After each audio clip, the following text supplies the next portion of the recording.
Welcome back to Neuroconversion Leadership, where we talk about all things communication and leadership.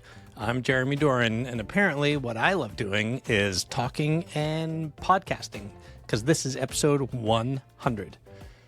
And holy cow, I can't believe it. I've had so many great guests, and I've learned so much along the way. It's been pretty awesome.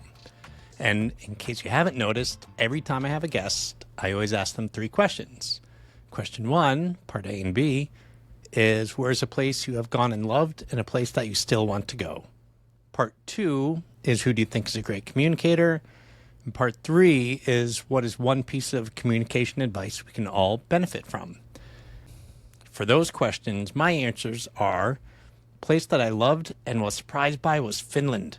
I traveled all over Europe, been to a lot of places in South America. I did not expect to love Finland, but it was fantastic. It's such a great combination of being out in the wilderness, but still close to a major city. Place I still want to go, there are a ton, but I'm going to pick the Galapagos Islands. That place just seems so cool.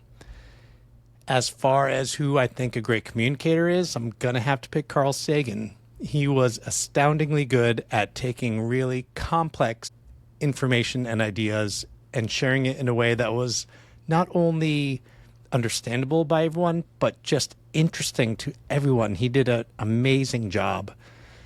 And the one piece of communication advice we can all benefit from, I say this over and over again, stop assuming. Stop assuming other people think the way you do, that they communicate the way you do, and don't assume that they're going to react the way that you would. Stop assuming that you understand them without actually checking to make sure you do. You know what they say happens when you assume. So I've asked about the one piece of communication advice, 50 times or so now. I've gotten so many great answers. I wanted to pick the best of, but I honestly couldn't. They're all just so good. A few themes did come up over and over again, so I want to share an example of each. I wish I could share all of them, but that would be a really long episode. Maybe I'll write them all down and share them that way. Similar to what I said, one of the common themes is that there are a wide variety of people in the world. A variety in the way people think and the way they communicate. It can feel challenging, but if you just appreciate the differences, it can turn out to actually be a great benefit. Here's what Michael Scovia had to say. A big piece of communication advice is to recognize that there are people different from us.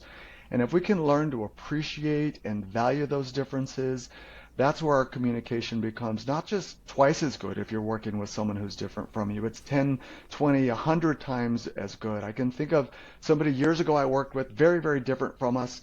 We actually couldn't stand each other when we started working together. We brought in the MBTI, and our relationship began with, I can't stand you, to, I actually love you. And she was the person that I relied on the most. I was the person she relied on the most when it came to our work. And it was about understanding those communication differences.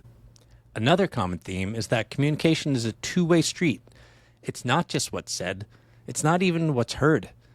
It's about building a common understanding between two people.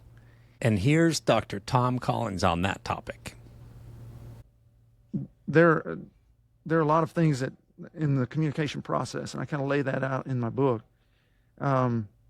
things that disrupt it and can cause us to have difficulty. But at the end of the day, if I'm trying to communicate something to you, I've got an idea and I'm trying to get it into your mind in the same form that's in my mind, right? That's the goal. Then it's on me to understand the context and the frame that you use and all those sorts of things, so that it's not what I say, it's what you hear. And if you can shift your mind to that, I think your communication capability will skyrocket. Storytelling. So many of the episodes are about storytelling.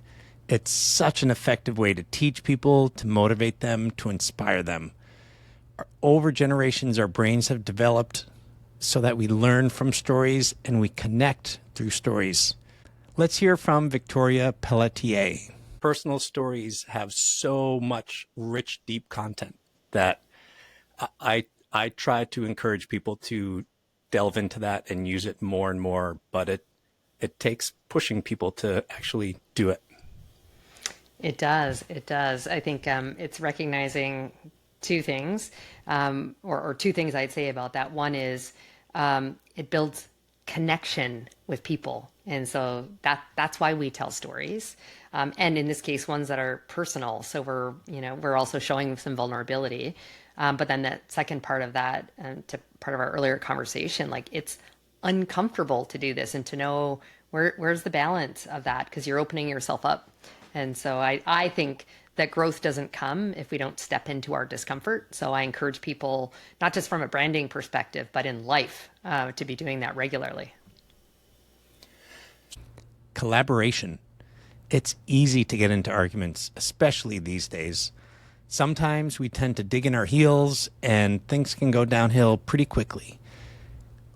When there are two sides, it's a negotiation at best. If you can find a third option, then all of a sudden it's a collaboration.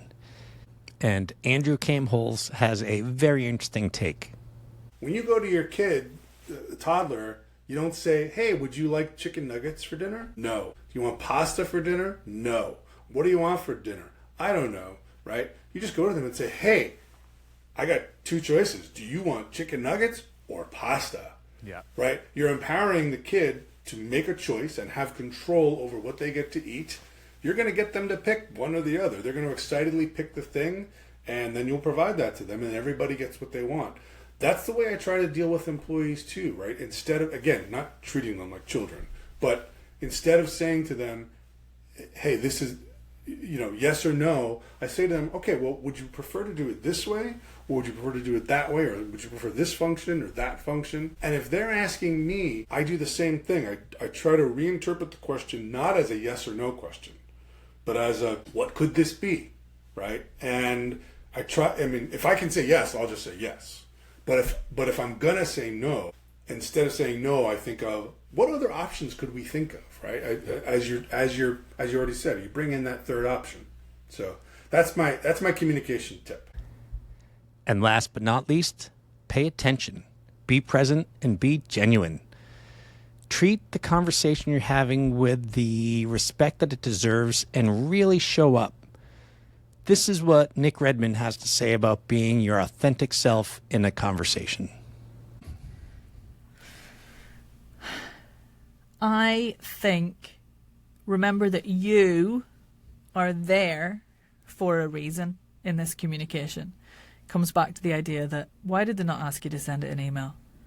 Because for some reason you need to be there. So it's about valuing your whole self and your whole presence in the communication and making sure your voice reflects that. So I'm getting the theme of presence and authenticity throughout this entire conversation.